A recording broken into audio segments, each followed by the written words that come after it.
Ahlan wa sahlan kepada Bapak Ibu yang telah berhadir. Apakah suara saya terdengar?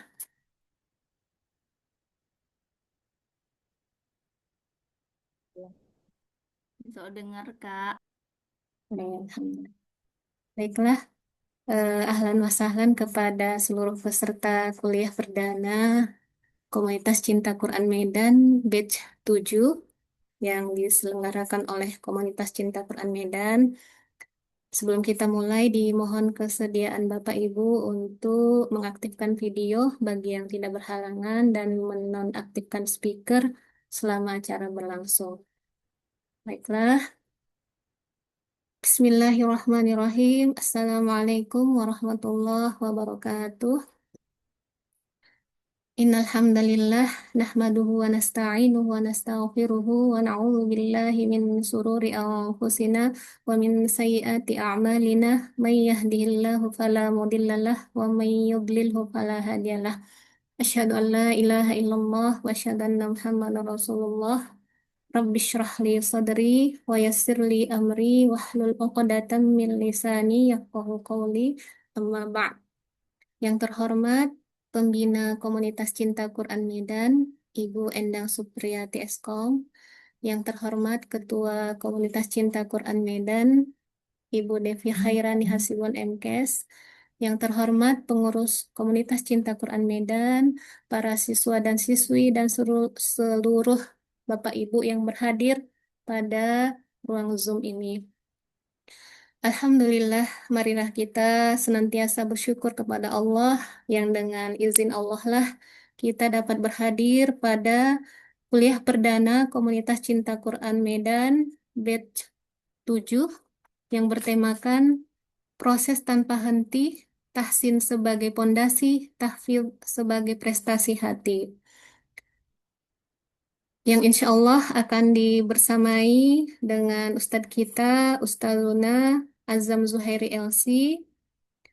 Selawat beriringkan salam, mari senantiasa kita sampaikan kepada ketua kita Rasulullah Sallallahu Alaihi Wasallam. Muhammad Sallallahu Alaihi Wasallam wa barik alaihi. Yang semoga dengan senantiasa mengamalkan sunnah beliau, berselawat kepada beliau, yang merupakan wujud cinta kita kepada beliau, dan kita termasuk orang-orang yang insya Allah mendapat syafaat beliau di yaumil akhir kelak. Amin amin ya rabbal alamin. Ahlan wa sahlan kepada seluruh peserta. Semoga Allah menerima niat kita untuk menimba ilmu, khususnya ilmu yang berkaitan dengan Al-Quran. Baiklah, mari kita buka kuliah perdana Komunitas Cinta Quran Medan Batch 7 ini dengan membaca basmalah. Bismillahirrahmanirrahim. Selanjutnya, mari kita simak tilawah Quran yang akan dibawakan oleh siswi tahfidz Komunitas Cinta Quran Medan, Saudari Mustika Dewi. Kepada Uktina, dipersilahkan.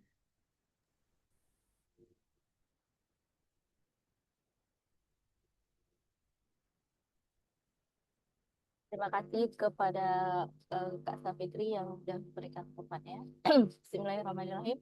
Assalamualaikum warahmatullahi wabarakatuh. Waalaikumsalam warahmatullahi wabarakatuh. أعوذ بالله من الشيطان الرجيم.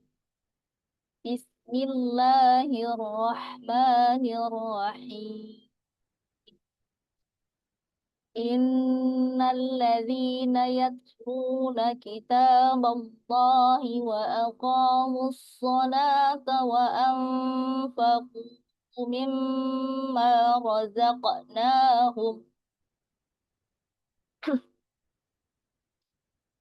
وأقاموا الصلاة وأنفقوا مما رزقناهم سرا وعلانية يرجون تجارة لن تبور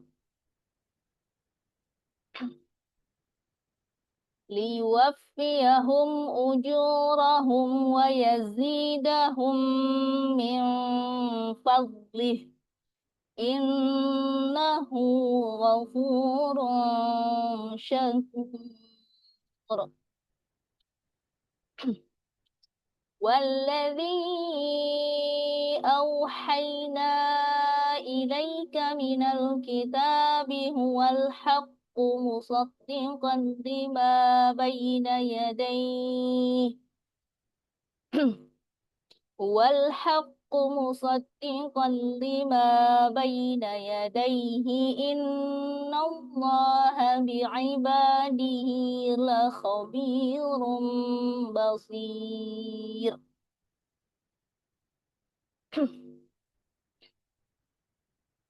ثم أورثنا الكتاب الذين اصطفينا من عبادنا فمنهم ظالم لنفسه ومنهم مقتصد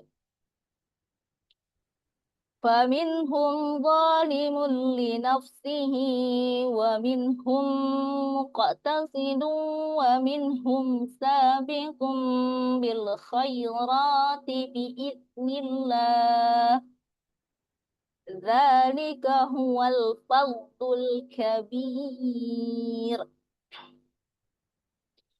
جنات عدن يدخلونها يحلون فيها من أساور من ذهب ولؤلؤا ولباسهم فيها حرير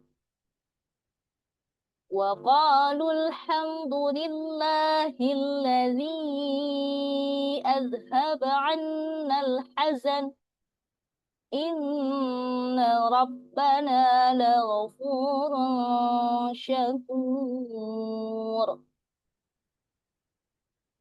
الذي أحلنا دار المقامة من فضله لا يمسنا فيها نصب ولا يمسنا فيها لغب. صدق Allahul Azim.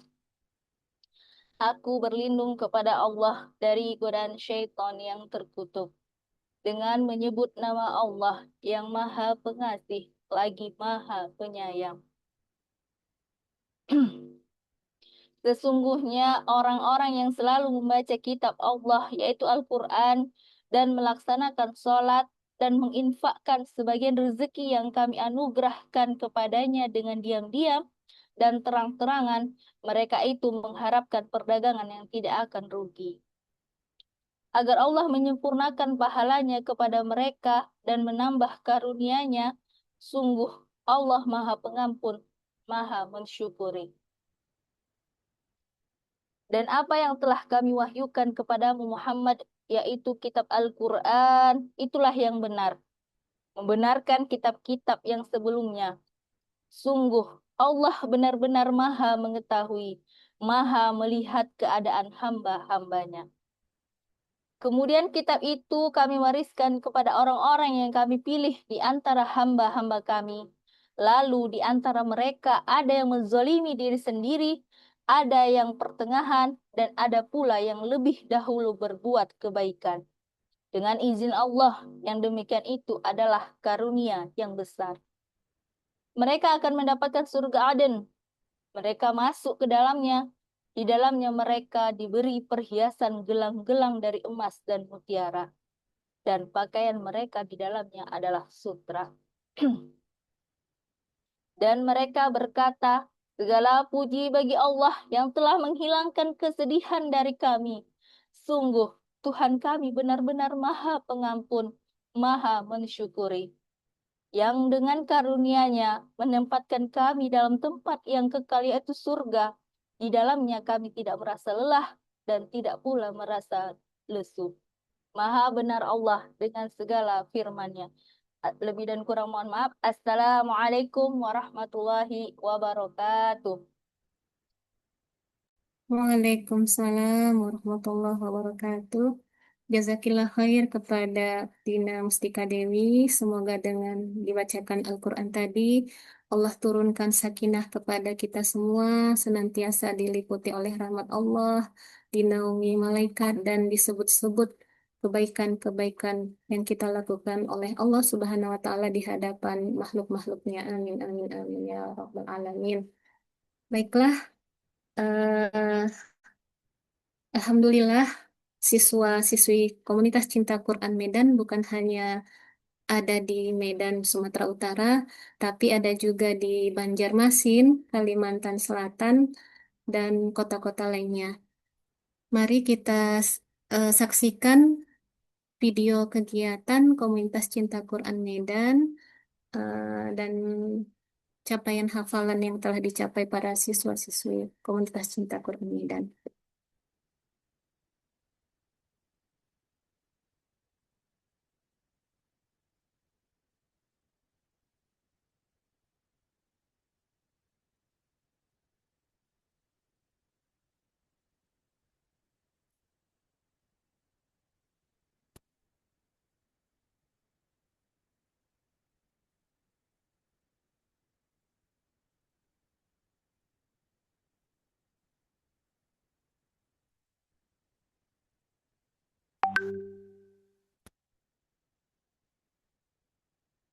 الصلاة على النبي والسلام على الرسول الشفيع الأبطح ومحمد عربي.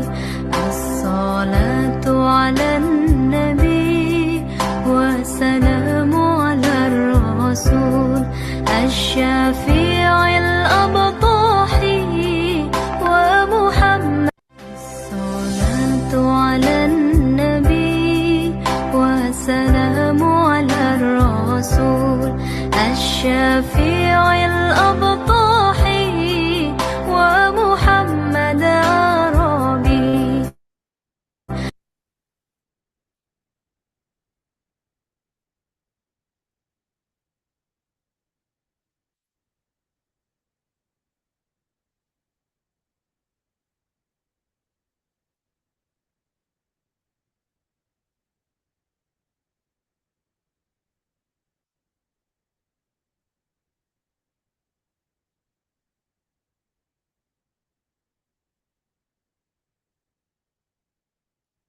اللهم ارحمنا بالقرآن واجعله لنا إماما ونورا.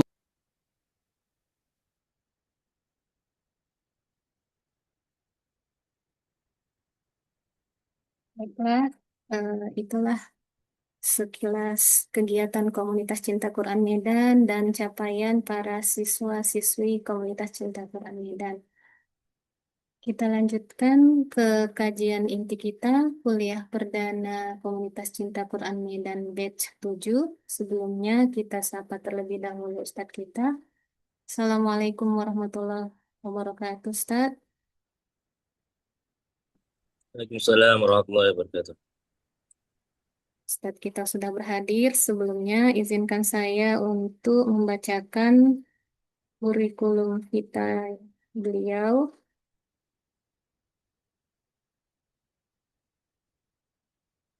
Ustadz kita lahir di Surabaya, beralamat di Pondok Aren, Tangerang Selatan, dan juga di Malaysia, kewarganegaraan Indonesia, Jawa, status menikah, akun media sosial Azam Zuhairi, pekerjaan pengurus yayasan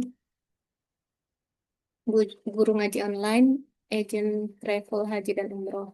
Adapun pendidikan beliau SMP IT dan SMA IT Darul Quran Mulia Bogor, diploma bahasa Arab di Akademi Imam Malik Istanbul, S1 Syariah Islamiyah Akademi Imam Malik Istanbul.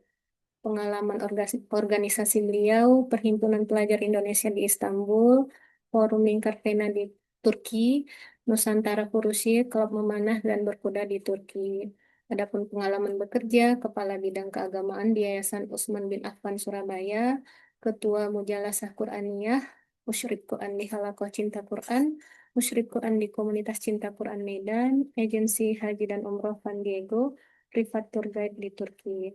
dan pengalaman lainnya, pemateri di sharing session Bahagia Bersama Al-Quran, pemateri di kajian tafsir online bulanan rutin KCK Medan, pemateri di kajian Remaja Muslim Masjid Al-Huda Surabaya, pemateri di kajian Cahaya Hati Masjid Ar-Rahmah Surabaya, menerbitkan buku di Seberang Hagia Sophia, peserta wisuda Al-Quran Darul Quran Mulia Bogor 2018, dan telah memiliki sertifikat tour leader BNSP.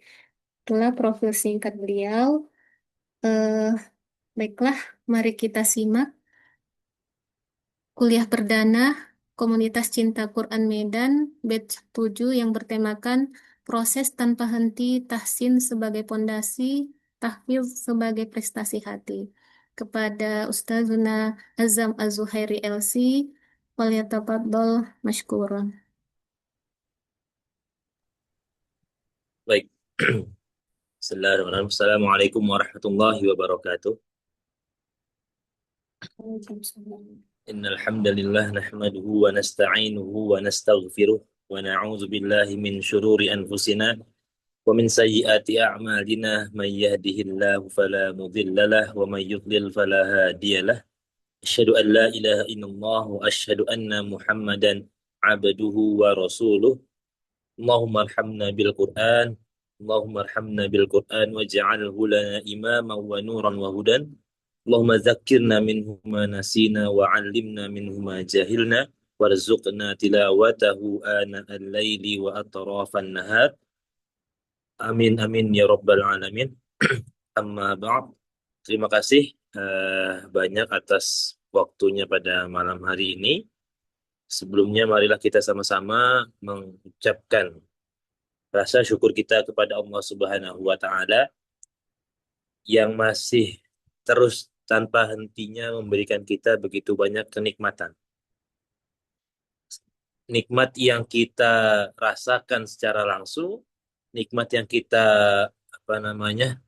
kita sadar bahwa kita telah diberikan nikmat yang begitu besar, atau bahkan nikmat yang sebenarnya kita nggak sadar bahwa nikmat tersebut senantiasa Allah berikan kepada kita tanpa pernah berhenti. Maka semua itu adalah nikmat yang perlu untuk kita syukuri. Karena kalau sampai Allah cabut saja sedikit nikmat dari Allah Subhanahu wa taala, dicabut sedikit, maka akan sangat terasa efeknya seperti itu. Akan sangat terasa bagaimana kita tidak ada apa-apanya di hadapan Allah Subhanahu wa taala. Maka sudah seyogyanya, sudah sepatutnya kita untuk bersyukur kepada Allah Subhanahu wa taala. Yang kedua, salawat serta salam tak lupa kita curah limpahkan kepada baginda Nabi besar Muhammad sallallahu alaihi wasallam. Allahumma salli wa sallim wa barik alaihi, kepada para sahabat, para pengikutnya, para tabi'in yang senantiasa istiqomah sama-sama membantu, mendukung dakwah Nabi Muhammad sallallahu alaihi wasallam sehingga kita sebagai umatnya bisa merasakan bagaimana nikmatnya Islam, bagaimana indahnya Islam, dan bagaimana manisnya keimanan di dalam hati setiap insan.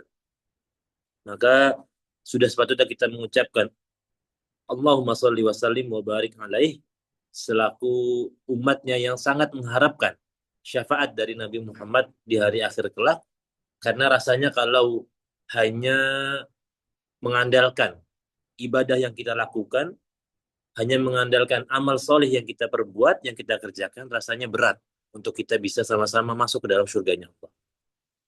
Kalau kita melihat bagaimana istimewanya, bagaimana mulianya surga, bagaimana indahnya surga, maka sepertinya kita tidak layak untuk berada di dalam sana. Tapi kita juga nggak mau masuk ke dalam nerakanya Allah Subhanahu wa taala. Maka salah satu jalan yang terbaik adalah dengan memperbanyak sholawat, sehingga Nabi Muhammad mau untuk memberikan syafaatnya kepada kita di hari akhir kelak. Di samping ada yang namanya syafaat dari Al-Quran ya. Maka itu juga termasuk syafaat yang perlu kita kejar seperti itu. Baik, terima kasih banyak atas waktunya. Suatu kehormatan bisa kembali bertemu dengan teman-teman sekalian di kuliah perdana batch yang ketujuh ya, betul ya. Batch yang ketujuh komunitas cinta Quran Medan seperti itu. Dan kalau kita lihat di video tayangan tadi, alhamdulillah sudah begitu banyak capaian yang berhasil dicapai oleh teman-teman kita, teman-teman seperjuangan kita dengan apa namanya di sela-sela kesibukan masing-masing. Di sela-sela kesibukan masing-masing, tapi tetap bisa mencapai tujuan atau mencapai progres yang sangat luar biasa. Bagaimana mereka yang bergabung dengan komunitas cinta Quran Medan ini bukan pengangguran seperti itu, tapi mereka yang sudah bekerja, mereka yang sedang kuliah seperti itu, atau bahkan ada yang masih SMA mungkin. Artinya bukan mereka yang mempunyai banyak waktu kosong, tapi mereka yang bisa menyediakan waktu kosong untuk terus istiqomah bersama dengan Al-Quran. Maka itu adalah hal yang luar biasa. Dan itu adalah salah satu nikmat yang perlu untuk kita syukuri. Salah satu nikmat yang perlu untuk kita sadari bahwa nggak semua orang bisa mendapatkan nikmat tersebut. Maka yang perlu kita lakukan adalah memanfaatkan momentum tersebut. Memanfaatkan momentum adanya peluang, adanya kesempatan untuk kita bisa mencari waktu kosong. Itu adalah nikmat yang sangat luar biasa. Maka pada kuliah perdana ini saya ingin mengingatkan kepada diri saya sendiri khususnya dan umumnya kepada teman-teman semua, marilah sama-sama kita memperbaiki niat kita. Marilah sama-sama kita menambah semangat kita. Marilah sama-sama kita melihat kembali buku target yang telah kita buat. Kertas target yang telah kita buat. Target hafalan, target tilawah, dan target-target lainnya yang berhubungan dengan Al-Quran perlu untuk kita evaluasi lagi. Mengingat sekarang sudah masuk batch yang ketujuh, yang artinya teman-teman yang sudah bergabung pada batch yang ke-6 atau bahkan yang sudah bergabung dari batch yang pertama, maka perlu untuk dievaluasi. Sudah sejauh mana kita menyelesaikan target-target Al-Quran kita. Apakah kita sudah mencapai dengan capaian yang sempurna, atau mungkin justru kita nggak pernah punya target gitu. Jadi kita hanya mengalir seperti itu. Mengalir setiap hari satu halaman, setiap minggu satu halaman untuk yang hafalan, untuk yang tahsin ya berarti ngikutin kurikulum yang sudah disediakan. Kemudian di akhir apa namanya masa pembelajaran ujian seperti itu. Ujian nggak belajar, akhirnya nggak lulus, ngulang lagi di batch yang kedua. Apakah kita mengalir seperti itu saja, atau kita bisa memanfaatkan waktu yang ada dengan terus mengevaluasi diri kita, dengan terus melihat kembali sudah sejauh mana kita berinteraksi dengan Al-Quran. Tidak ada salahnya ketika kita mempunyai progres yang lambat. Itu nggak ada yang salah seperti itu. Yang salah adalah ketika kita tidak berprogres. Nah, itu yang justru salah. Ketika kita tidak berprogres atau bahkan kita mundur dari jalan yang sudah benar. Jadi kita, sebagai contoh, kita belum pandai dalam membaca Al-Quran. Sebagai contoh, kita masih ada di tahsin 1 seperti itu. Maka langkah awal kita ketika kita mendaftarkan diri kita di komunitas cinta Quran Medan seperti itu, di tahsin yang 1, program tahsin 1, itu adalah satu langkah yang sudah benar. Sudah benar. Akan tetapi hanya masalah waktu. Apakah kita dalam 1 tahun bisa menyelesaikan tahsin 1, atau perlu untuk mengulang lagi di tahun berikutnya, di batch berikutnya mengulang lagi tahsin 1 karena kita kurang fokus atau kita tidak lulus ketika ujian. Maka itu adalah sebuah progres. Dan itu nggak ada salahnya sama sekali. Yang salah adalah ketika kita tidak lulus kemudian kita berhenti. Maleslah ngaji lagi, maleslah belajar lagi, disalahin terus gitu. Sebagai contoh, akhirnya berputus asa dan akhirnya berhenti untuk belajar Al-Quran. Nah, itu yang tidak boleh kita lakukan. Karena apa? Karena itu artinya bertolak belakang dengan tujuan kita diciptakan oleh Allah Subhanahu wa taala. Wa ma khalaqtul jinna wal insa illa liya'budun. Allah menciptakan manusia dan jin, wa ma khalaqtul insa wal jinna, manusia dan jin untuk beribadah kepada Allah. Jadi bukan untuk bekerja, bukan untuk bermain, bukan untuk belajar seperti itu, tapi dalam satu payung koridor yang sama, yaitu untuk beribadah kepada Allah. Kita diperintahkan untuk bekerja juga, untuk belajar juga, untuk bermain juga bahkan, tapi dalam satu koridor yang jelas, yaitu beribadah kepada Allah Subhanahu wa Ta'ala. Maka di antara ibadah yang paling Allah agungkan, yang paling Allah muliakan, yaitu adalah beribadah dengan istiqomah bersama dengan Al-Quran. Maka itu adalah ibadah yang sangat mulia. Maka pada malam hari ini, tema besar yang akan kita bahas adalah proses tanpa henti. Nah, itu adalah tema yang paling utama. Kemudian baru turunannya adalah tahsin sebagai pondasi dan tahfiz sebagai prestasi hati. Maka yang perlu kita sadari adalah proses tanpa henti. Dimulai dari kita lahir, itu sudah mulai proses kita untuk mendekatkan diri dengan Al-Quran. Bahkan sebelum kita lahir, bagaimana orang tua kita sudah mendesain kita terlahir sebagai penghafal Al-Quran. Kita terlahir sebagai pembaca Al-Quran. Kita terlahir sebagai orang yang kelak bisa bermanfaat untuk masyarakat yang lebih ramai lagi disebabkan oleh Al-Quran. Itu sudah didesain oleh orang tua kita. Bagaimana caranya? Dengan memperbanyak tilawah ketika ibu kita sedang mengandung kita. Dengan bapak kita bersama dengan ibu kita memperbanyak tilawah ketika kita sedang berada di dalam perut. Maka itu adalah salah satu proses awal dari kita mendekatkan diri kepada Al-Quran. Maka tema yang besar adalah proses tanpa henti sampai kita dipanggil oleh Allah Subhanahu wa Ta'ala, barulah kita sudah tidak bisa lagi membaca Al-Quran. Ketika kita sudah dicabut nyawanya, maka di sanalah titik terakhir kita berinteraksi dengan Al-Quran. Jadi bukan yang ketika kita sudah lulus tahsin kemudian masuk ke tahfiz, kemudian tahfiz sudah hafal 30 juz selesai, bukan. Tapi prosesnya tidak berhenti sampai akhir hayat. Proses belajar Al-Quran, proses belajar tahsin, proses belajar tahfiz, bahkan Anda sampai nanti di proses belajar tafsirnya seperti itu. Itu adalah proses tiada henti. Dan fondasi dari interaksi kita bersama dengan Al-Quran adalah tahsin itu sendiri. Bagaimana kita belajar tilawah Al-Quran, bagaimana kita belajar tajwid, bagaimana kita belajar melafazkan setiap huruf-huruf yang ada di dalam Al-Quran dengan memberikan hak dan mustahaknya, dengan memberikan apa yang seharusnya kita berikan kepada setiap huruf-huruf tersebut. Kalau yang hurufnya berharokat fathah, maka harus dibaca dengan harokat fathah. Kalau yang harokatnya kasroh, dibaca dengan harokat kasroh. Maka itu yang dipelajari ketika tahsin. Maka itu adalah fondasi kita ketika kita ingin berinteraksi dengan Al-Quran. Nggak bisa kita istiqomah dengan Al-Quran kalau tahsin kita saja masih belepotan. Nggak bisa kita istiqomah sampai akhir hayat kita terus membaca Al-Quran kalau tahsin kita masih belepotan. Maka tahsin sebagai fondasi itu benar adanya. Bagaimana kita memperbaiki bacaan kita terlebih dahulu sebelum kita naik ke level yang berikutnya. Barulah kita sampai di tahapan tahfiz sebagai prestasi hati. Bagaimana hafalan Al-Quran kita itu justru yang menjaga hati kita.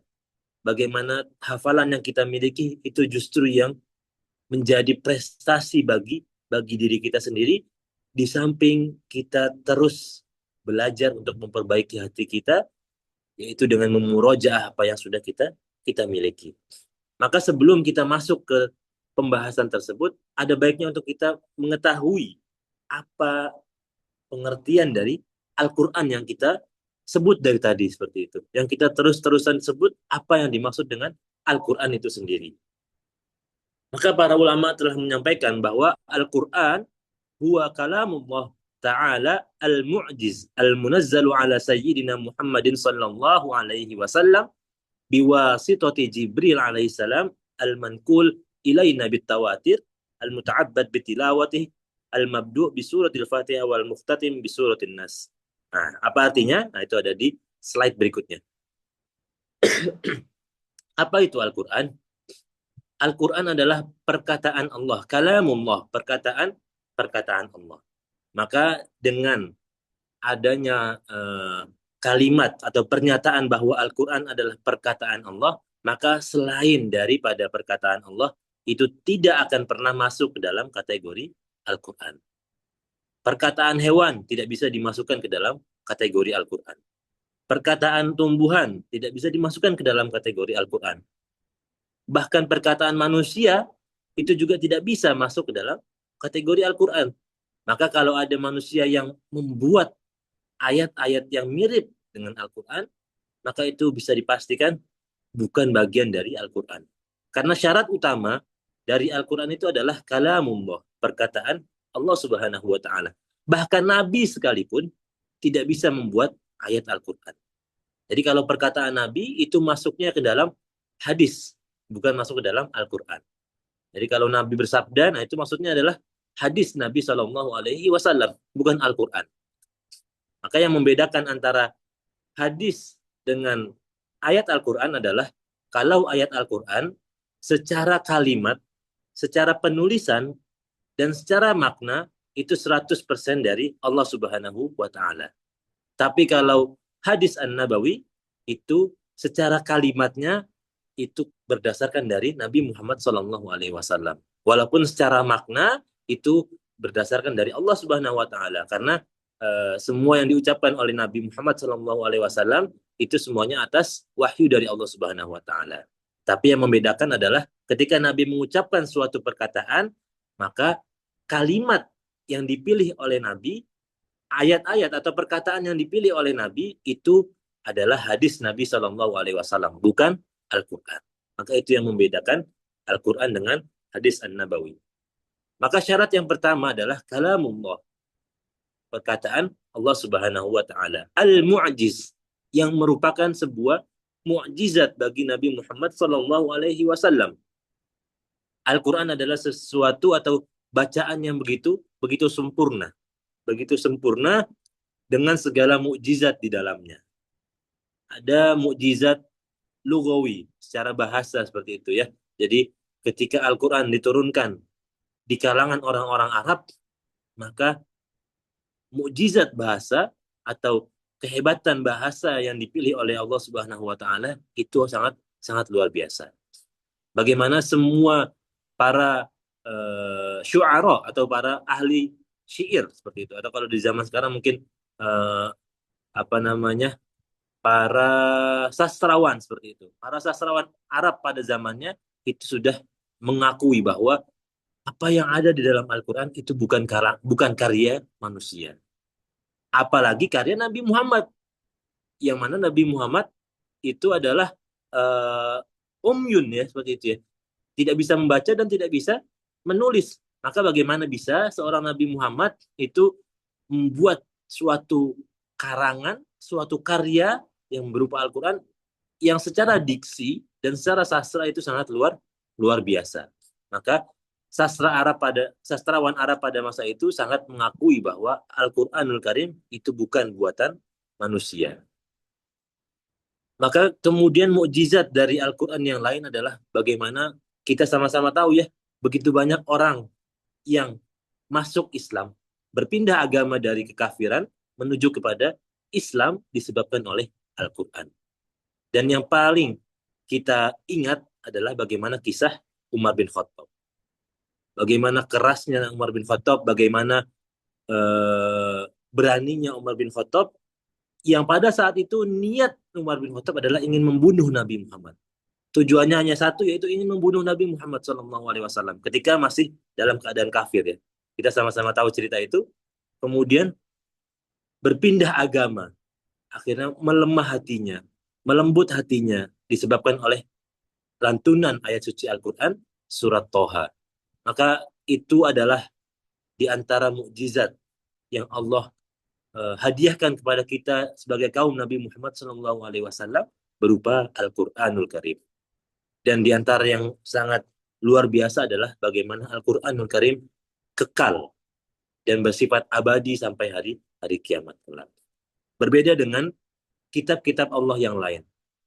Yang sama-sama kita ketahui, kitab Injil, kitab Taurat seperti itu, kitab Zabur. Nah itu semua kalau di zaman sekarang itu sudah tidak ada yang aslinya seperti itu. Jadi semuanya sudah dirubah oleh tangan-tangan manusia. Tapi berbeda dengan Al-Quran, Al-Quran kekal dan abadi, tidak ada satu huruf pun yang berubah dari awal turunnya Al-Quran sehingga hari kiamat kelak. Al-Mu'jiz, kemudian Al-Munazzal, diturunkan oleh Allah melalui malaikat Jibril alaihissalam. Dan cara Allah memberikan wahyu berupa Al-Quran kepada Nabi Muhammad SAW ada banyak jenisnya. Ada yang berupa mimpi seperti itu. Ada yang malaikat Jibril membisikkan kepada hati Nabi Muhammad.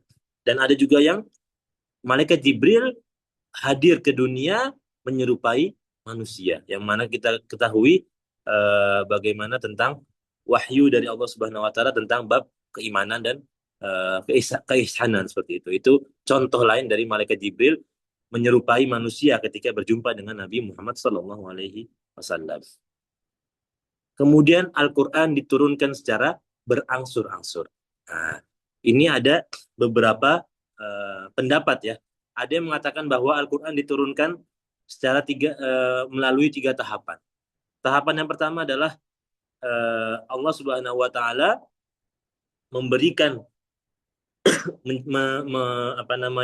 menurunkan Al-Quran ke Lauhil Mahfuz, itu yang pertama. Kemudian yang kedua, dari Lauhil Mahfuz ke langit dunia.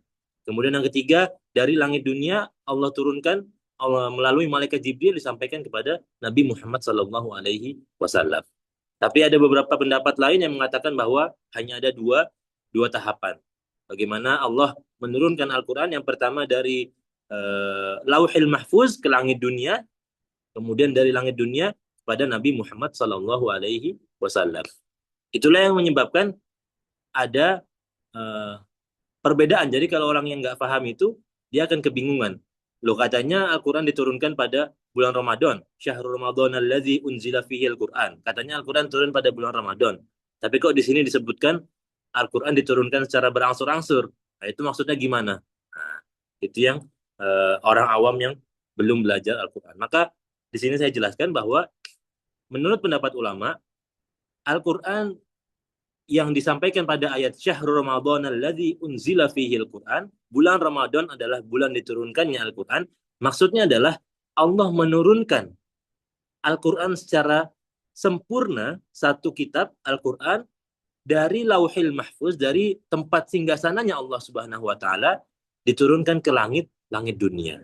Artinya disampaikan kepada malaikat Jibril alaihissalam. Nah, itu yang diturunkan pada bulan Ramadan. Syahrul Ramadan alladzi unzila fihi Al-Quran. Jadi dalam satu waktu, maka itu disebut dengan nuzulul Quran. Itu disebut dengan malam nuzulul Quran. Nah, itu yang dimaksud dengan Allah menurunkan dari singgasananya Allah ke langit dunia.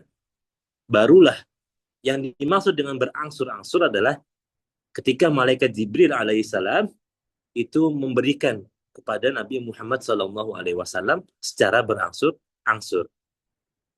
Secara berangsur-angsur mengikuti kebutuhan atau keperluan Nabi Muhammad SAW. Karena sama-sama kita ketahui ya bahwa Al-Quran hadir ke dunia ini sebagai solusi bagi kita semua dan sebagai jawaban dari sahabat ataupun dari orang-orang kafir kepada Nabi Muhammad SAW. Maka kalau ada sahabat yang bertanya kepada Nabi, maka Nabi tidak bisa sembarangan menjawab. Nabi akan menunggu wahyu dari Allah Subhanahu wa taala. Nah, itulah yang dimaksud dengan Al-Quran turun secara berangsur-angsur. Dan di antara mukjizat, nah ini kembali ke mukjizat lagi tadi, di antara mukjizat dan bukti bahwa Allah Subhanahu wa taala telah mendesain Al-Quran, jadi bukan Nabi Muhammad yang mendesain, adalah dengan fatratul wahyu atau adanya kekosongan wahyu. Jadi pada waktu itu, pada masa itu, para sahabat dan para orang kafir juga ikut bertanya kepada Nabi Muhammad tentang beberapa hal.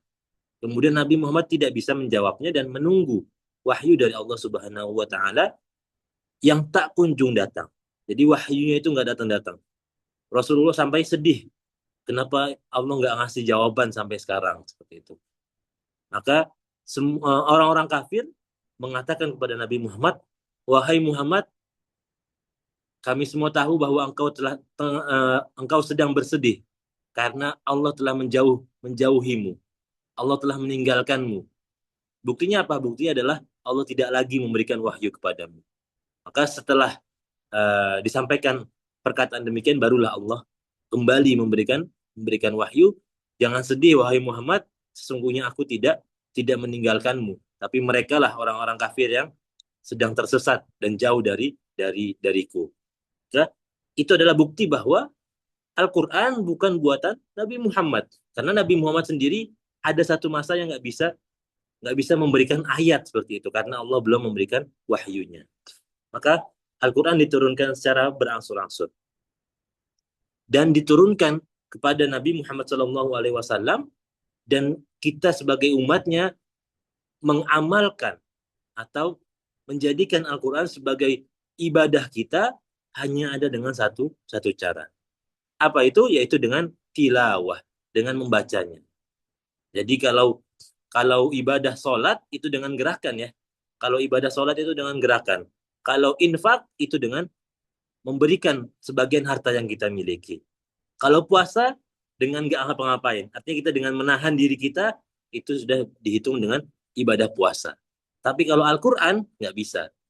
Al-Quran harus dengan dibaca. Cara beribadah dengan Al-Quran hanya ada satu cara, yaitu dengan dibaca. Jadi jangan kita berpikir bahwa ketika kita sudah membeli Al-Quran, kita otomatis mendapatkan pahala. Enggak. Jadi kalau kita beli Al-Quran baru, enggak otomatis dapat pahala. Baru dapat pahala kalau kita sudah membacanya. Ya mungkin bisa masuk ke dalam innamal a'malu binniyat ya. Kita sudah beli, maksudnya Ustaz, kita sudah niat mau membacanya. Nah, mungkin kita baru dapat pahala niat, tapi kita nggak dapat pahala ibadah dengan Al-Quran. Jadi kalau cara kita beribadah dengan Al-Quran hanya ada satu, yaitu dengan membaca. Bukan membeli, bukan menyimpan di dalam lemari dengan begitu presisi, ya jadi nggak akan jatuh, ditaruh di paling atas sekali. Itu nggak seperti itu cara kita beribadah dengan Al-Quran. Tapi cara kita beribadah dengan Al-Quran adalah dengan membaca. Semakin kita sering membaca, semakin Al-Quran yang kita baca itu kusam seperti itu atau sudah hampir rusak seperti itu, maka itu tanda bahwa ada perjuangan di dalam Al-Quran yang kita miliki. Ada perjuangan di dalam mushaf yang kita miliki. Artinya kita sudah banyak menghafal dengan Al-Quran tersebut. Kita sudah banyak tilawah dengan Al-Quran tersebut. Yang patut dicurigai adalah ketika Al-Quran yang kita miliki sangat indah, bersih, seperti itu. Kemudian tidak ada bekas sudah pernah dibuka atau bahkan masih ada plastiknya. Nah itu adalah suatu bentuk mubazir. Ketika kita memiliki peluang untuk mendapatkan pahala, justru kita sia-siakan. Maka dikatakan bahwa cara beribadah dengan Al-Quran hanya dengan tilawah, dengan membacanya. Dan Al-Quran diawali dengan surat Al-Fatihah, dan diakhiri dengan surat An-Nas. Jadi secara susunan Al-Quran diawali dengan surat Al-Fatihah dan diakhiri dengan surat An-Nas. Berbeda dengan susunan turunnya ya. Kalau susunan turunnya yang pertama surat Al-Alaq, Iqra bismi rabbikal ladzi khalaq sampai ayat ke-5. Kemudian yang terakhir baru ayat yang telah aku sempurnakan agama Islam. Al-yaum akmaltu lakum dinakum. Itu ayat yang terakhir diturunkan oleh Allah Subhanahu wa taala. Tapi kalau secara susunan Al-Quran, maka yang terakhir adalah surat An-Nas. Jemaah teman-teman sekalian yang dirahmati oleh Allah Subhanahu wa taala, maka Al-Quran adalah the way of life. Al-Quran adalah cara kita bisa selamat baik di dunia maupun di akhirat. Sabda Nabi Muhammad SAW, taraktu fikum amrayni lan tadillu ba'dahuma kitabullah jalla wa ala jalla wa azza wa sunnatan Nabi SAW. Yang artinya adalah bahwa Nabi Muhammad SAW telah meninggalkan kepada kaumnya yang apabila kita berpegang teguh kepada apa yang ditinggalkan oleh Nabi Muhammad tersebut, maka kita tidak akan pernah tersesat. Tersesat dari rahmat Allah, tersesat dari hidayahnya Allah, tersesat dari petunjuknya Allah, tersesat di dunia ataupun di akhirat. Apa itu? Yaitu Al-Quran dan As-Sunnah. Ketika kita berpegang teguh kepada Al-Quranul Karim, kita membacanya, kita mentadabburinya, kita mengerjakan apa-apa hukum yang ada di dalam Al-Quran. Kalau di dalam Al-Quran dikatakan tidak boleh, maka kita tinggalkan. Kalau di dalam Al-Quran diperintahkan untuk kita mengerjakannya, maka kita kerjakan. Maka insya Allah kita tidak akan pernah tersesat, baik di dunia maupun di akhirat. Dan kalau kita tidak menemukan apa yang kita cari di dalam Al-Quran, maka kita bisa mencari di hadis An-Nabawi SAW. Perkataan Nabi Muhammad SAW. Karena tidak semua hal itu ada di dalam Al-Quran seperti itu. Tidak semua hal itu ada di dalam Al-Quran. Karena Al-Quran itu berbicara secara general, secara umum. Al-Quran memerintahkan kita untuk sholat. Tapi Al-Quran tidak menjelaskan bagaimana cara sholat itu. Maka kita perlu untuk melihat kembali sunnah Nabi Muhammad SAW. Bagaimana Nabi sholat. Sallu kama ra'aitumuni usolli. Sholatlah kalian sama seperti mana kalian melihat saya atau Nabi Muhammad sholat. Maka itulah yang menjadikan ada beberapa perbedaan cara sholat. Nah, karena apa? Karena Nabi Muhammad jelas memberitahukan bahwa sholatlah kalian sebagaimana kalian melihat saya sholat. Yang namanya melihat, maka ada banyak point of view. Seperti itu. Maka dari point of view itulah hadir mazhab-mazhab seperti itu. Maka itulah awal mula dari adanya mazhab-mazhab yang 4 itu. Karena ada perbedaan point of view, perbedaan pandangan seperti itu. Maka jamaah yang dirahmati oleh Allah Subhanahu wa Ta'ala, walaupun tidak semua hal ada di dalam Al-Quran, tapi Al-Quran adalah pondasi utamanya. Jadi pondasi utama untuk kita bisa selamat di dunia dan akhirat adalah dengan kembali kepada Al-Quran terlebih dahulu. Karena dengan kita membaca Al-Quran, maka kita tidak akan tersesat, baik di dunia ataupun di akhirat. Kemudian jamaah yang dirahmati oleh Allah Subhanahu wa Ta'ala, kita kembali ke tema utama kita, yaitu adalah dengan proses tanpa henti. Maka ada yang namanya tangga kehidupan. Tangga kehidupan bersama dengan Al-Quran. Ada 4 tingkatan yang perlu kita sadari yang berhubungan dengan komunikasi kita dengan Al-Quran. Interaksi kita dengan Al-Quran. Maka ada 4 level yang perlu untuk kita selesaikan. Yang perlu untuk kita niatkan bahwa kita akan menyelesaikan 4 level tersebut. Nah, apa yang menyebabkan kita tidak bisa menyelesaikan 4 level tersebut? Yang menyebabkan kita tidak selesai atau tidak bisa menyelesaikan tangga kehidupan kita adalah kematian. Nah, jadi kalau kita mati dalam keadaan berproses, maka itulah yang Allah perintahkan. Allah tidak memerintahkan kita untuk menyelesaikan semua proses kita kemudian berhenti dan istirahat, enggak. Tapi yang Allah perintahkan adalah kita senantiasa terus berproses bersama dengan Al-Quran. Maka tangga kehidupan Al-Quran yang pertama adalah tahsin. Bagaimana kita mempelajari hukum, tajwid, kemudian kita mempelajari makharijul huruf, kemudian kita mempelajari segala hal yang bersifat menguatkan tilawah Al-Quran kita. Tahsin adalah segala hal yang menjadikan bacaan kita lebih bagus atau lebih indah seperti itu. Maka pada level tahsinlah kita bisa mempelajari semua hal tersebut. Sebagaimana yang dibacakan tadi ya, di tilawah tadi, mereka yang membaca Al-Quran akan mendapatkan perniagaan yang tidak akan pernah merugi. Jadi kalau kita membaca Al-Quran maka tidak akan ada ruginya. Jadi berbeda dengan kita membaca buku-buku atau kitab-kitab yang lain. Mungkin kita bisa mendapatkan ilmu, tapi ilmu itu hanya sifatnya duniawi. Berbeda dengan Al-Quran.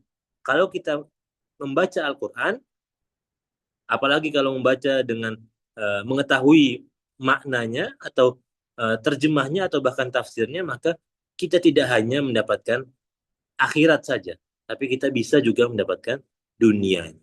Kita bisa mendapatkan ilmu-ilmu di dunia apabila kita membaca Al-Quran. Maka tahsin adalah sesuatu hal yang paling penting. Kalau di sini disampaikan adalah tahsin sebagai pondasi utama kita. Sebelum kita melangkahkan ke tangga kehidupan yang berikutnya, maka perlu untuk kita pastikan pijakan kita itu sudah benar. Kaki kita sudah melangkah di jalan yang benar.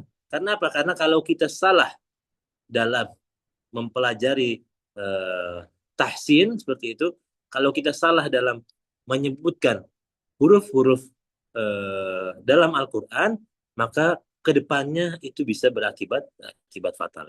Atau bahkan kalau sampai merubah makna seperti itu bisa berakibat fatal. Maka tangga yang pertama adalah tangga tahsin, yang indikatornya atau indikasi keberhasilannya adalah dengan tilawah. Apabila kita sudah merasakan nikmatnya tilawah, apabila kita sudah mencapai di level yang bisa membaca Al-Quran selama 1 jam tanpa menguap, nah, itu maka kita sudah bisa dikatakan berhasil.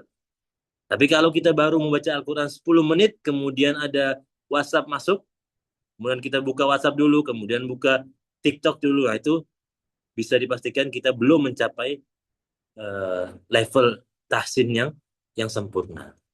Maka sangat dianjurkan untuk kita tilawah Al-Quran menggunakan mushaf Al-Quran, tidak menggunakan handphone. Kenapa? Karena kalau kita menggunakan handphone akan lebih banyak syaitan yang mengganggu kita, baik syaitan jadul ataupun syaitan yang modern. Nah, kalau yang syaitan jadul ya berarti sifatnya adalah manusia. Kalau yang syaitan modern sifatnya adalah WhatsApp, kemudian notifikasi TikTok, kemudian Shopee, yaitu setan-setan yang modern. Nah, itu bisa mengganggu tilawah kita. Maka perlu untuk kita kalau bisa membaca Al-Qur'annya itu di mushaf seperti itu. Tapi kalau nggak bisa, seperti kita sedang di perjalanan seperti itu, maka diperbolehkan juga, nggak ada masalah sebenarnya untuk menggunakan handphone, tapi dengan menggunakan mode pesawat gitu. Jadi ditutup internetnya supaya tidak ada gangguan dari minal jinnati wan nas wa min dunia maya. Nah, jadi dari jin, manusia dan dunia maya itu nggak ada gangguan yang bisa mengganggu tilawah Al-Quran kita. Seperti itu. Baik. Kemudian tangga yang kedua yaitu adalah tahfiz dengan indikatornya yaitu murojaah.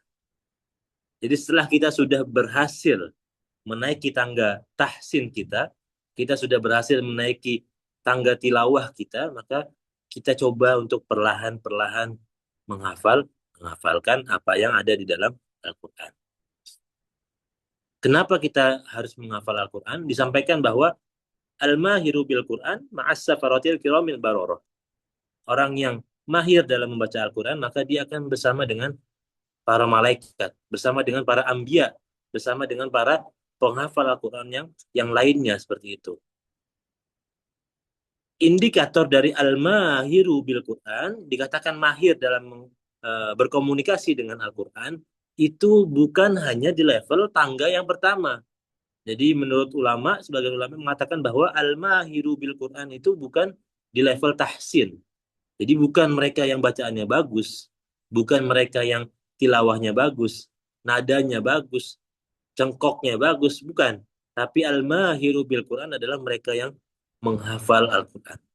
Jadi selain bacaannya bagus, tapi hafalannya juga ada. Nah, beberapa ulama mengatakan demikian. Karena apa? Karena dikatakan mahir adalah ketika kita sudah pandai dan sudah bisa mengetahui hal tersebut di luar kepala kita. Nah, ketika kita disampaikan di luar kepala, artinya sudah hafal, sudah tahfiz, sudah menghafal Al-Quran tersebut. Maka begitu istimewanya kita ketika bisa membaca Al-Quran tanpa melihat mushaf. Nah, ini yang pernah disampaikan bahwa kita bekerja sampai bisa membeli suatu barang tanpa melihat harganya. Nah, kalau bagi Muslim, sebaliknya, kita menghafal sampai bisa membaca Al-Quran tanpa harus melihat mushafnya. Maka itu adalah suatu kenikmatan yang luar biasa ketika kita bisa mendapatkan, kalau di bab duniawi adalah passive income ya. Bagaimana kita punya bisnis yang lain, yang dia bekerja, yang duit bekerja untuk kita. Jadi kita punya bisnis, kemudian bisa kita tinggalkan, duitnya mengalir begitu saja. Itu yang passive income duniawi. Tapi passive income ukhrawi atau dalam hal akhirat adalah ketika kita bekerja, ketika kita mengendarai mobil seperti itu, atau kita sedang menulis suatu hal, menulis buku atau menulis yang lainnya, tapi mulut kita terus-terusan membaca Al-Quran. Maka itu yang dimaksud dengan passive income ukhrawi. Nah, ketika kita bisa mengerjakan dua hal, tapi tanpa saling bertolak belakang. Jadi kalau kita lagi main TikTok, ya main TikTok, tapi mulut kita sambil murojaah. Nah itu salah nggak? Ya mungkin ada sedikit salahnya, tapi dari sebagian banyak salah, kita mengambil sedikit kebaikan. Gitu. Atau kalau yang zaman dulu anak-anak kecil itu ya sambil main sepeda atau sambil bermain yang lainnya sambil mulutnya murojaah.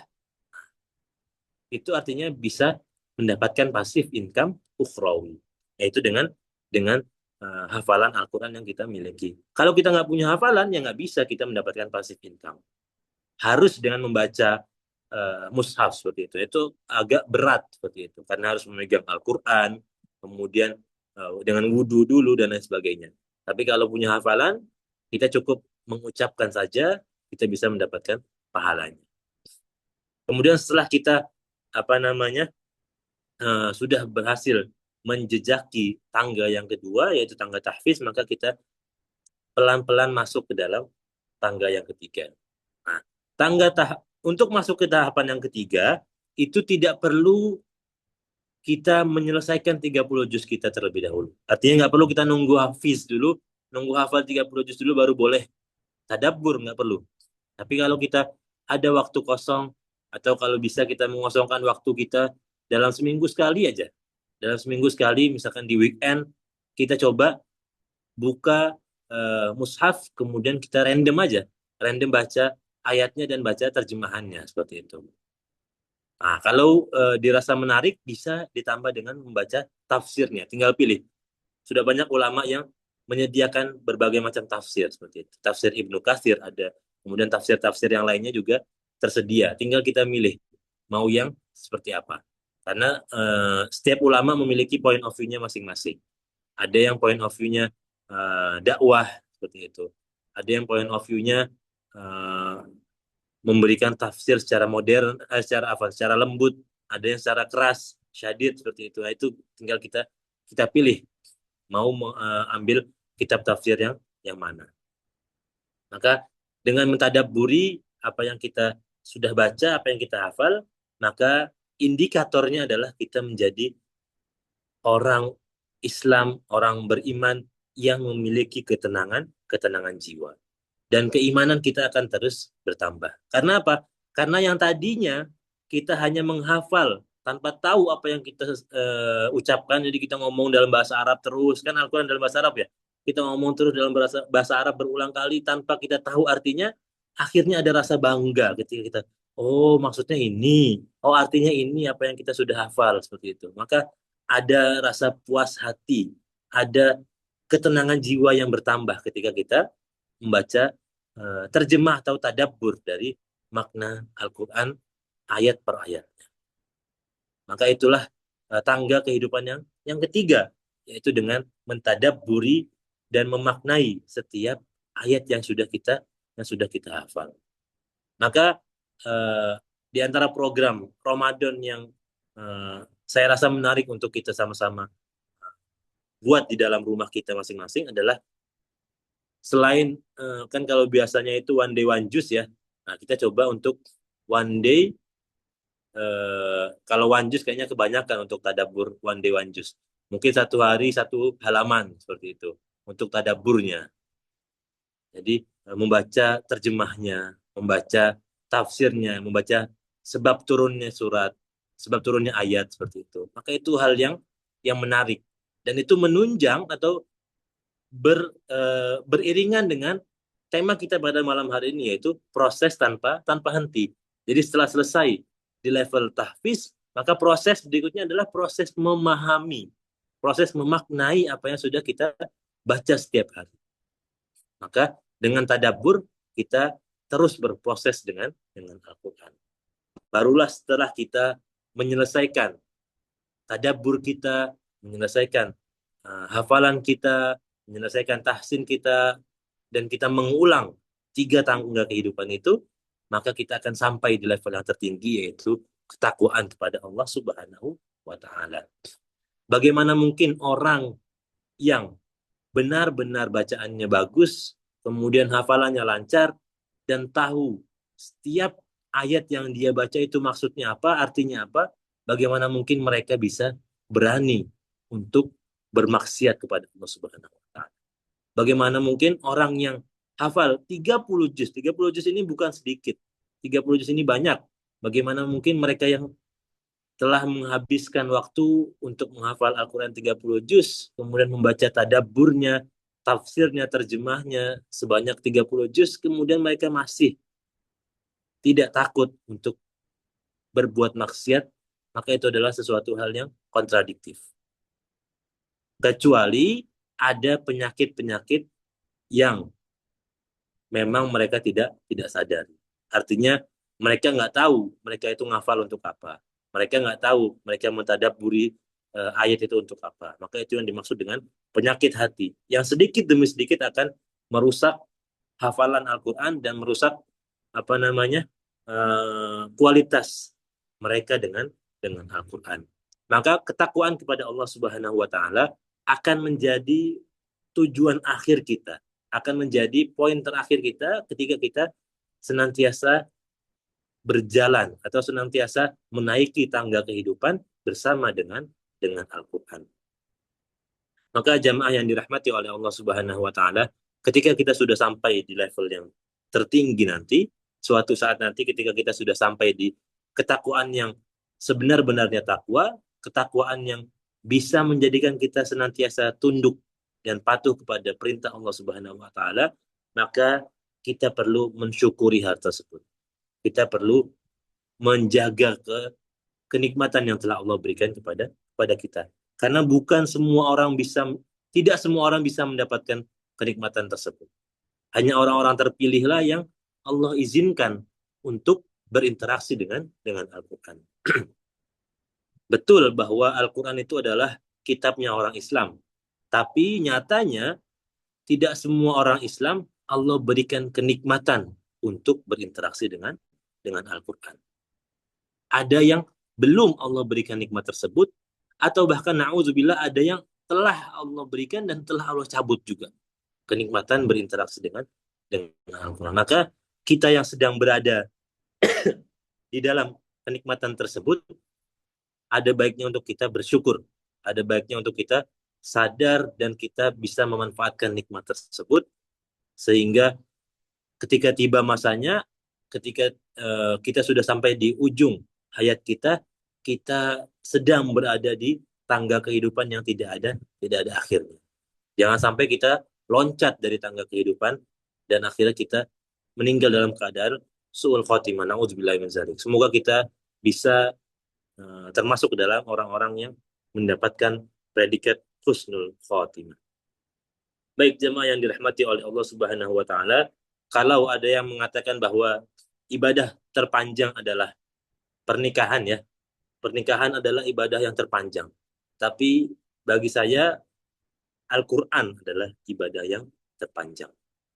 Karena apa? Karena di dalam pernikahan pun kita tetap diperintahkan untuk membaca Al-Quran. Maka selain pernikahan, Al-Quran juga termasuk ibadah yang terpanjang.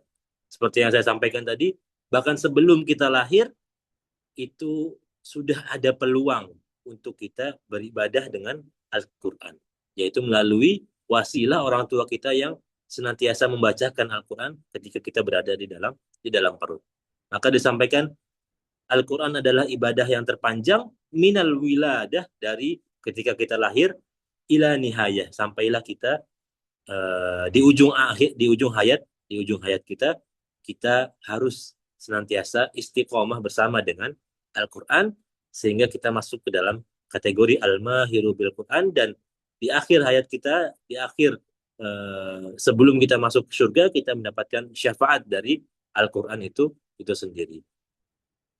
Wallahu alam, semoga kita bisa istiqomah bersama dengan Al-Quran. Allahumma irhamna bil Quran ya Allah. Jadikanlah kita semua yang berada di dalam majelis ini orang-orang yang diberkati oleh Allah Subhanahu wa taala dengan Al-Quran, dan diberikan keistiqomahan bersama dengan Al-Quran. Karena banyak orang di luar sana yang menyia-nyiakan peluang mereka bersama dengan Al-Quran. Maksudnya bagaimana? Banyak orang-orang di luar sana yang pernah masuk ke dalam pondok pesantren seperti itu dan bisa berinteraksi 24 jam bersama dengan Al-Quran ketika di dalam pondok pesantren. Tapi begitu keluar, bahkan 1 jam pun mereka tidak menyentuh Al-Quran di dalam kehidupan mereka sehari-hari. Karena apa? Ada yang karena kesibukan, ada yang karena urusan dunia, dan yang paling sedih lagi adalah mereka justru karena nggak sibuk, akhirnya mereka nggak sentuh Al-Quran. Nah, jadi kalau yang mereka yang sibuk, mereka akan bisa menyempatkan waktu untuk berinteraksi dengan Al-Quran. Tapi yang nggak sibuk ini yang jadi masalah. Kenapa? Karena yang nggak sibuk ini akhirnya bingung mau ngapain. Dan Al-Quran nggak bisa jadi opsi atau pilihan mengisi waktu luang. Kecuali pada bulan Ramadan. Nah, biasanya kalau kita di bulan Ramadan lagi nganggur, lagi nggak apa-ngapain, kita akan memaksimalkan dengan membaca Al-Quran. Tapi di luar bulan Ramadan, kalau kita ada waktu kosong, kita bingung mau ngapain, biasanya Al-Quran itu jadi nomor sekian. Nanti dulu deh, kita main HP dulu, kita main game dulu untuk yang suka main game, atau kita melakukan hal-hal yang lain terlebih dahulu, barulah kalau sudah capek, baru kita ngaji. Akhirnya apa? Efeknya adalah kita baru 5 menit, sudah datang setan yang berupa ngantuk. Baru 5 menit, sudah datang setan yang berupa angin sepoi-sepoi. Kayaknya kita duduk di tempat panas kok tiba-tiba kayak sejuk. Akhirnya apa? Benar kata Ustadz, kalau ngaji itu jadi sejuk, jadi tentram hati. Makanya kita tidur. Karena apa? Karena kita terlalu nyaman dengan Al-Quran. Nah, itu alasan. Padahal mengantuk-ngantuk aja. Artinya mereka membuktikan. Katanya kalau kita ngaji, kemudian sudah sampai di level yang tertinggi, kita bisa menikmati, menghayati Al-Quran kita, sampailah tertidur. Nah, itu padahal bukan masuk ke dalam kategori khusyuk, tapi ke dalam kategori ngantuk seperti itu. Maka semoga kita bisa istiqomah bersama dengan Al-Quran, terus berprogres, terus berproses, terus bisa diberikan oleh Allah Subhanahu wa taala kenikmatan berupa berinteraksi dengan Al-Quran. Wallahu alam, al-haqqu min rabbika fala takunanna minal mumtarin. Yang benar datangnya dari Allah, yang salah datangnya dari saya pribadi, mohon dimaafkan. Billahi taufiq wal hidayah wa ridha wal inayah. Assalamualaikum warahmatullahi wabarakatuh. Waalaikumsalam warahmatullahi wabarakatuh. Masya Allah, luar biasa kuliah perdana yang telah disampaikan oleh Ustadz kita, Ustadz Azam Az-Zuhair LC. Isinya semuanya daging ya, kalau kata orang. Di mana Al-Quran itu diamalkan dengan membacanya, dan bagaimana membacanya, ada tangga kehidupannya, yaitu dengan tahsin, sampai kita merasakan nikmat membacanya, dan dianjurkan untuk membaca dengan mushaf, agar terhindar dari gangguan jin dan manusia dan dunia maya, tadi kata Ustaz ya. Dan yang kedua, yaitu tahfiz. Tahfiz indikatornya dengan murojaah, yang merupakan ini menjadi pasif income akhirat kita gitu. Insya Allah kita sering mengejar passive income untuk dunia. Kenapa kita tidak berlomba-lomba untuk mengejar passive income untuk akhirat kita gitu? Di mana di saat-saat waktu luang kita, di saat apapun kita bisa membaca Al-Quran tanpa mushaf dengan tahfidz tadi gitu ya. Insya Allah, semoga kita termasuk orang yang seperti itu, insya Allah terus meningkat. Dan yang ketiga tadi, tadabbur. Tadabbur, kita luangkan waktu kita agar terus dapat memahami Al-Quran, eh, tidak hanya one day one juz dalam tilawah, tetapi one day one page ya dalam setiap hari kita untuk mentadabburi Al-Quran. Dan yang tingkatan akhir yaitu yang insya Allah kita mencapai takwa gitu insya Allah. Baiklah Bapak Ibu, eh, masuk kita ke sesi sharing dan diskusi bagi Bapak Ibu yang ingin bertanya atau berdiskusi atau bahkan sharing kepada kita semua, ingin langsung berdiskusi dengan Ustadz juga dipersilahkan.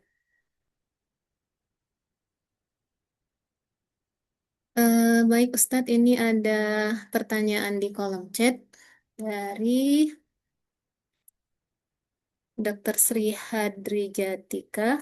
Assalamualaikum Ustadz, izin bertanya, jika saat membaca Al-Quran kemudian kita ngantuk, apakah sebaiknya kita lanjutkan mengaji atau istirahat dulu? Karena kalau mengantuk khawatir bacaan kita salah. Mohon jawabannya Ustadz, dipersilahkan kepada Ustadz. Ya, Bismillah. Yang perlu kita tahu dulu ya adalah penyebabnya. Jadi kita ngantuk itu karena apa? Nah, itu yang paling penting. Jadi ada yang ngantuk itu karena kita capek, artinya kita perlu istirahat. Tapi ada juga yang ngantuk itu karena iman kita lemah. Artinya apa? Artinya ada bisikan-bisikan syaitan seperti itu. Artinya ada gangguan-gangguan lain yang menyebabkan kita mengantuk. Maka itu yang perlu kita lihat dulu. Kalau emang ngantuknya itu karena capek banget, mungkin bisa dengan istirahat terlebih dahulu. Tapi kalau kayaknya enggak deh, kita baru bangun tidur, ngantuk gimana? Nah, gitu. Maka yang perlu kita lakukan adalah bangun, ambil wudhu, kemudian bisa dengan sholat sunnah 2 rakaat. Atau bisa dengan cara-cara yang lain yang memang bisa menghilangkan rasa kantuk kita. Karena kan nggak semua ngantuk itu solusinya tidur ya. Ada yang kalau misalkan kita besok ujian, besok ujian kemudian kita belum belajar, baru malam ini mau belajar, kemudian ngantuk. Ya solusinya bukan tidur, tapi solusinya adalah kita dengan apa namanya, cari alternatif lain yang bisa menghilangkan rasa rasa kantuk kita. Maka yang perlu untuk kita apa namanya perhatikan adalah eh, apa penyebab datangnya rasa rasa kantuk. Apakah karena memang capek atau karena ada faktor lain yang menyebabkan kita mengantuk. Tapi kalau tujuannya eh, khawatir ada salah baca, kemudian bisa jadi salah arti dan akhirnya malah menyebabkan dosa seperti itu, maka betul memang lebih baik berhenti dulu, tapi apa langkah berikutnya? Nah, itu yang perlu kita lihat. Perlu istirahatkah atau perlu minum kopi? Nah, itu kan bisa jadi solusi. Jadi nggak selalu kita harus tidur. Karena apa? Kalau tidur, memang 100% kita hilang waktu yang tadinya kita mau ngaji, akhirnya jadi nggak ngaji. Tapi kalau dengan minum kopi, bisa jadi setelah itu kita sambung lagi baca Al-Quran. Atau kalau kita wudhu, kemudian sholat sunnah 2 rakaat, kita bisa lanjutkan lagi tilawah kita. Allahu a'lam. Alhamdulillah, jazakumullah khair Ustaz. Mudah-mudahan tadi pertanyaan dari Dokter Sri Hadiatri bisa terjawab ya, sudah terjawab. Kemudian ada pertanyaan selanjutnya Ustaz dari Ibu Elizarwati. Assalamualaikum warahmatullahi wabarakatuh Ustaz. Mau nanya, eh agak ke pinggir sedikit dari topik. Ya silahkan Ibu. Boleh Ustaz? Tapi tetap Al-Quran kan Bu? pertanyaannya.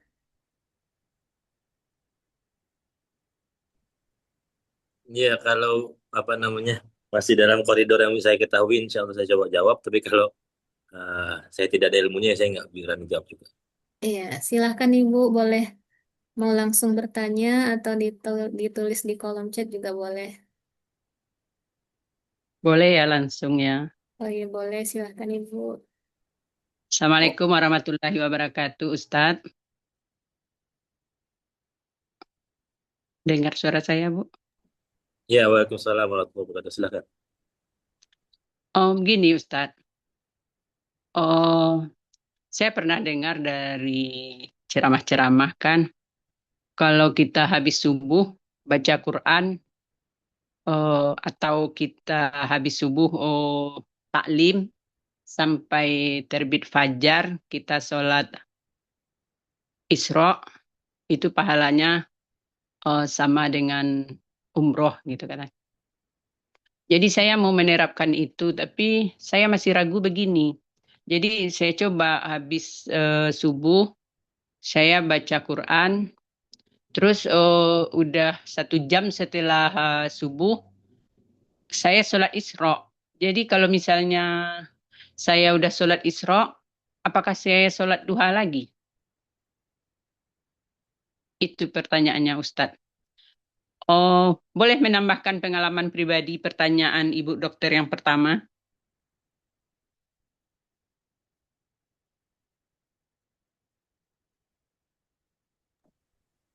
Ya, Boleh Ustadz ya?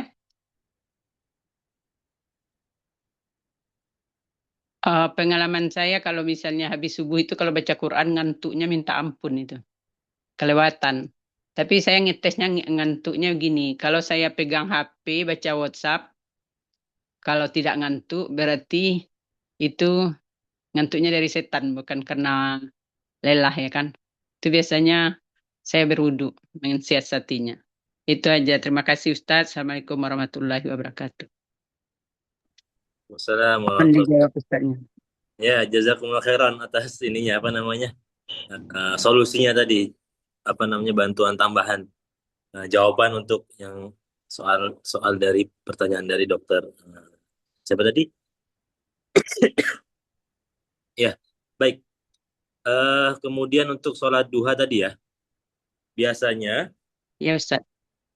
untuk para pengejar apa namanya pengejar pahala umroh ya, apa namanya yang berdiam diri di masjid kemudian disambung dengan sholat sunnah, biasanya mereka akan niat niat sekalian gitu. Jadi dua dua apa namanya dua niat dalam satu sholat. Ada yang seperti itu yang pertama.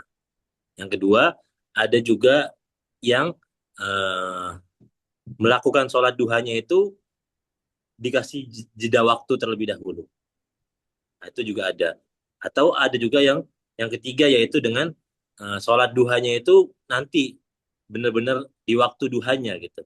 Jadi dia mengspesialkan waktu sholat sunnah Isra tadi itu untuk ya sholat sunnah itu. Jadi sholat duhanya itu di agak lewatkan seperti itu. Jadi dia agak nantikan baru baru sholat sholat duha seperti itu. Jadi ada tiga versi untuk bab sholat sholat yang saya ketahui seperti itu. Jadi kan kalau apa namanya sunnah itu boleh digabungkan ya, niatnya seperti itu.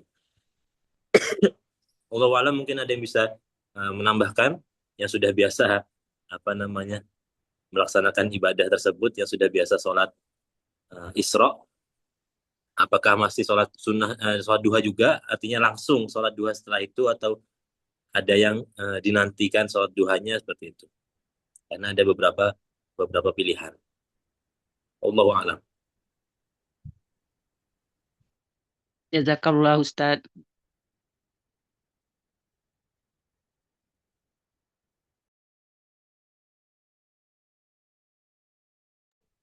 Baik, sudah jelas ya Ibu. Bagi Bapak Ibu yang masih ingin bertanya, silahkan boleh langsung bertanya dengan Ustadz. atau ditulis di kolom chat.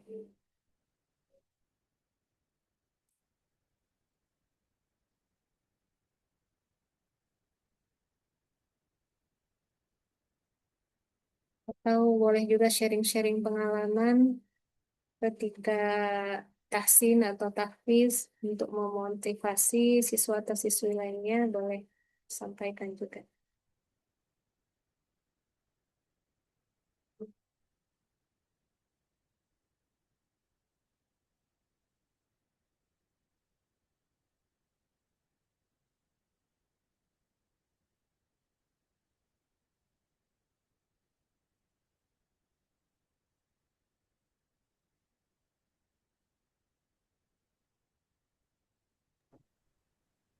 Iya, sedikit tambahan ya untuk bab ngantuk tadi itu. Jadi ada sedikit cerita. eh Salah satu dosen saya itu, ada dosen ketika kuliah dulu, ada salah satu dosen itu yang dia terkenal memang punya apa namanya wibawanya sangat luar biasa. Artinya semua orang segan dengan dia gitu, dengan pakaiannya, dengan apa namanya gaya berbicaranya. Artinya semua orang segan dengan dia. Sampai di satu satu masa, ketika beliau masuk ke dalam kelas saya, kemudian mengatakan, Wallahi saya juga nggak tahu kenapa, tapi setiap kali saya masuk ke kelas kalian, saya selalu menguap berkali-kali. Itu yang dosen saya sampaikan.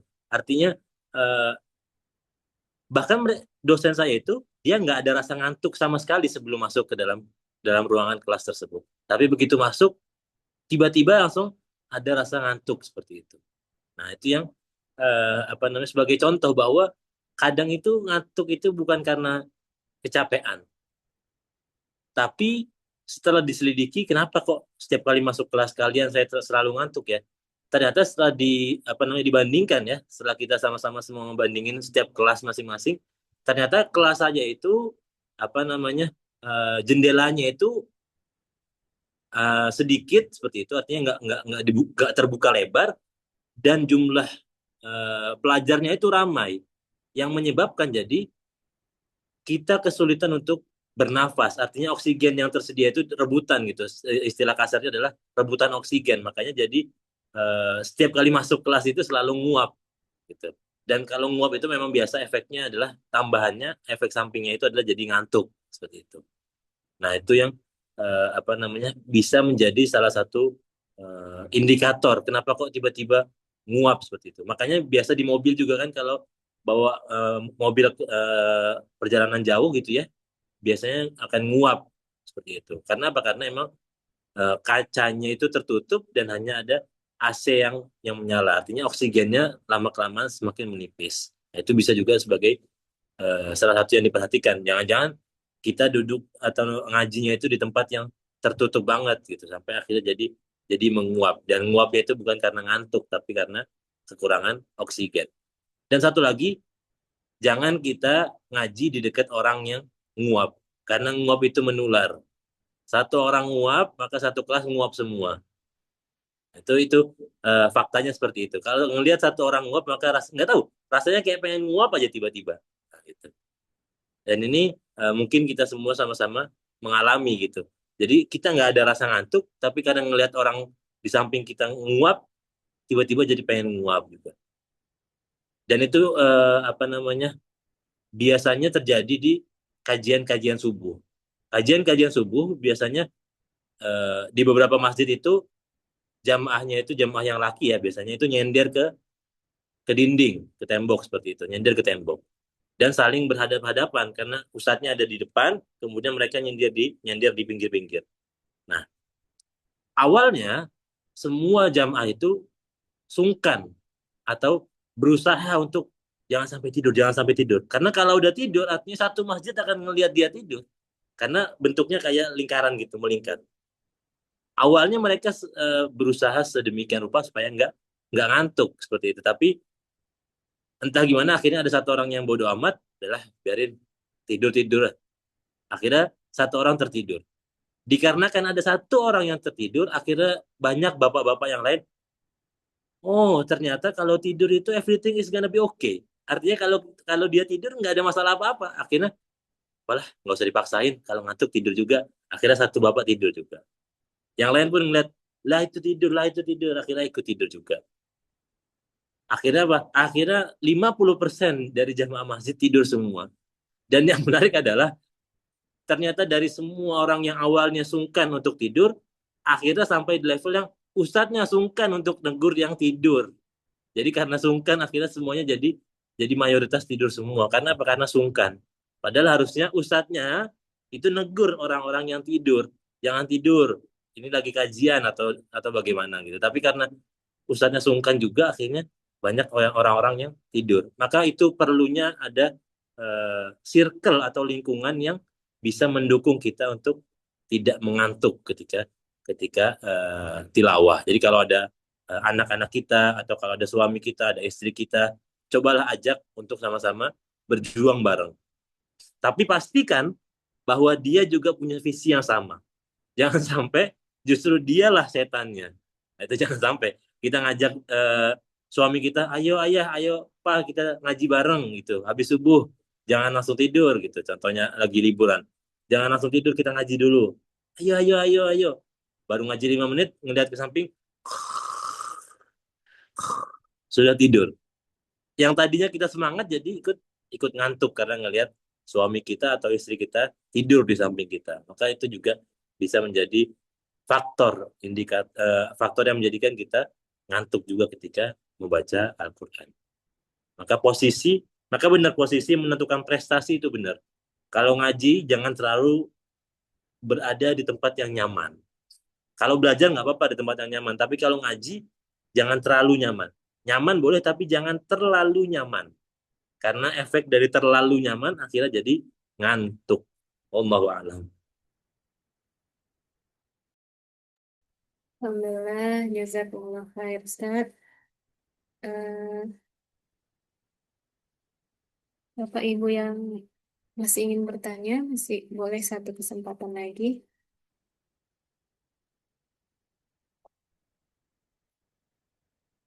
Atau sepertinya sudah tidak ada lagi, Ustaz. Kita lanjut ke closing statement, boleh, Ustaz? Dan dilanjutkan dengan doa kepada Ustaz. Dipersilakan.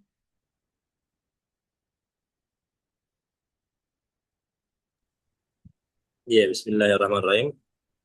Satu hal sebagai penutup kita pada malam hari ini adalah bahwa yang perlu kita selalu ingat dan yang perlu kita selalu sadari adalah bahwa kita tidak selamanya mendapatkan peluang untuk istiqomah. Kita tidak selamanya diberikan oleh Allah Subhanahu wa taala peluang untuk bisa berinteraksi dengan Al-Qur'an. Akan ada satu masa kita tidak atau mungkin kesulitan untuk berinteraksi dengan Al-Qur'an. Karena banyak sebabnya. Bisa jadi karena penyakit, atau bisa jadi karena umur kita yang semakin tua, atau bisa jadi karena bahkan karena keimanan kita yang menurun. Maka di saat-saat sekarang ini, ketika keimanan kita sedang tinggi-tingginya, semangat kita untuk berinteraksi dengan Al-Quran sedang on fire seperti itu, sedang berada di puncak yang tertinggi, maka kita harus maksimalkan. Kita punya istiqomah. Kita harus maksimalkan kita punya tenaga dan semangat untuk bisa senantiasa berinteraksi dengan Al-Quran.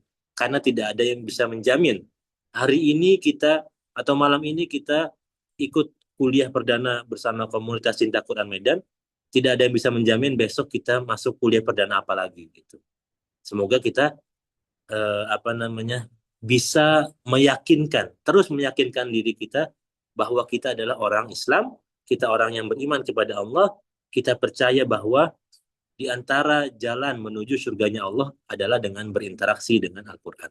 Berinteraksi sebanyak-banyaknya dengan Al-Quran. Maka ketika kita sudah meyakinkan hati kita, meyakinkan diri kita bahwa Allah menciptakan kita hidup di dunia ini adalah hanya untuk beribadah kepada Allah, maka insya Allah jalan untuk menuju surganya Allah akan jauh lebih mudah dan jauh lebih ringan seperti itu. Wallahu a'lam. Kita tutup dengan istighfar 3 kali. Astaghfirullahalazim, astaghfirullahalazim, astaghfirullahalazim. A'udzubillahi minasyaitonirrajim. Bismillahirrahmanirrahim. Alhamdulillahirabbil alamin. حمدا يوافي نعمه ويكافئ مزيده يا ربنا لك الحمد كما ينبغي لجلال وجهك وعظيم سلطانك. اللهم صل على سيدنا محمد وعلى آل سيدنا محمد. اللهم إنا نسألك رضاك والجنة ونعوذ بك من سخطك والنار. اللهم إنا نسألك علما نافعا ورزقا واسعا وعملا متقبلا. اللهم إنا نسألك سلامة في الدين وعافية في الجسد وزيادة في العلم وبركة في الرزق وتوبة قبل الموت ورحمة عند الموت ومغفرة بعد الموت. اللهم هون علينا في سكرات الموت والنجاة من النار والعفو عند الحساب. اللهم أحينا بالإيمان وأمتنا بالإيمان واحشرنا بالإيمان وأدخلنا الجنة مع الإيمان برحمتك يا أرحم الراحمين. اللهم أعز الإسلام والمسلمين وأذل الشرك والمشركين ودمر أعداءك أعداء الدين. اللهم انصر إخواننا المجاهدين المستضعفين في فلسطين. اللهم انصر إخواننا المجاهدين المستضعفين في كل مكان وفي كل زمان. ربنا لا تزغ قلوبنا بعد إذ هديتنا وهب لنا من لدنك رحمة إنك أنت الوهاب. ربنا هب لنا من أزواجنا وذرياتنا قرة أعين واجعلنا للمتقين إماما. ربنا اغفر لنا ولوالدينا وارحمهما كما ربيانا صغارا ولجميع المسلمين والمسلمات والمؤمنين والمؤمنات والمعلمين والمعلمات الأحياء منهم والأموات. ربنا آتنا في الدنيا حسنة وفي الآخرة حسنة وقنا عذاب النار. وصلى الله على سيدنا محمد وعلى آله وصحبه وبارك وسلم والحمد لله رب العالمين. Alhamdulillahirrahmanirrahim. Jazakumullah khair kepada Ustadz yang telah menyampaikan kuliah perdana KCQ Medan yang batch 7. Insya Allah menjadi amal jariah bagi Ustadz dan ilmu yang bermanfaat bagi kita semua yang mendengarkan. Dan sebelum ditutup, dimohon kesediaan Bapak Ibu untuk dokumentasi untuk membuka videonya.